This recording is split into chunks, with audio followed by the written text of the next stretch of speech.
Anak-anak di bawah 6 tahun sangat hati-hati memberikan obat batuk pilek tanpa konsultasi dengan dokter. Karena efek samping yang ditimbulkan oleh obat batuk dan pilek yang ada pada obat batuk pilek yang bentuknya mungkin sirup, mungkin puyer, mungkin dry sirup, itu bisa lebih banyak mudaratnya daripada manfaatnya.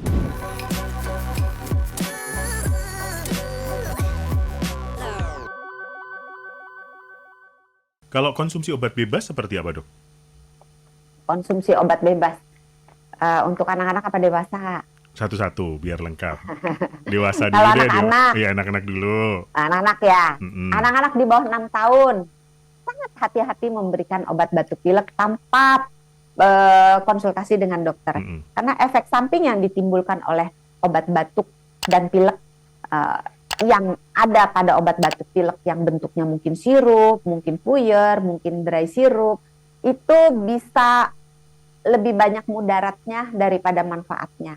Tapi bukan berarti, kata dokter Santi kalau anak di bawah 6 tahun jangan dikasih obat batuk. Ya udah anaknya batuk didiemin. Tahu-tahu nanti congean gitu kan. Tahu-tahu nanti lari ke TBC misalnya. Jadi enggak gitu juga gitu. Jadi segala sesuatu ditempatkan pada pada timbangan yang pas gitu antara manfaat dan mudarat.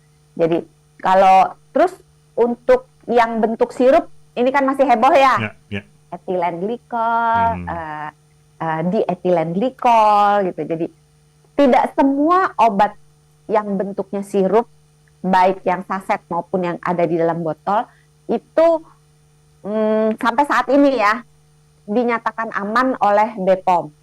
Jadi harus senantiasa update di Insta atau di laman resmi dari Departemen Kesehatan ataupun BPOM supaya tahu update-nya, apa-apa. Atau dapatkan obat-obat yang bentuknya sirup dari dokternya supaya, karena asumsinya dokter tentu lebih tahu apa yang dia resepkan, apa yang dia berikan kepada pasiennya gitu. Jadi jangan sembarangan dulu minum obat batuk yang bentuknya sirup.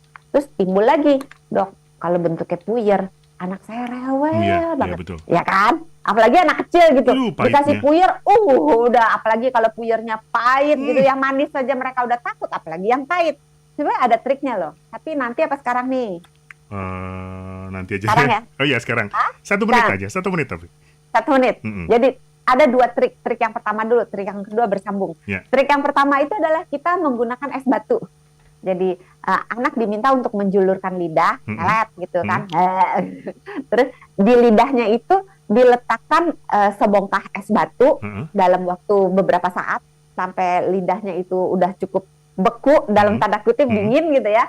Langsung dikasih obat yang bentuknya sirup itu, karena ketika si lidah dalam keadaan beku dalam tanda kutip ya, dingin gitu, indera pengecapnya itu pingsan dalam waktu singkat banget gitu. Jadi dia tidak, kemampuannya untuk merasakan si pahit itu menurun dengan drastis.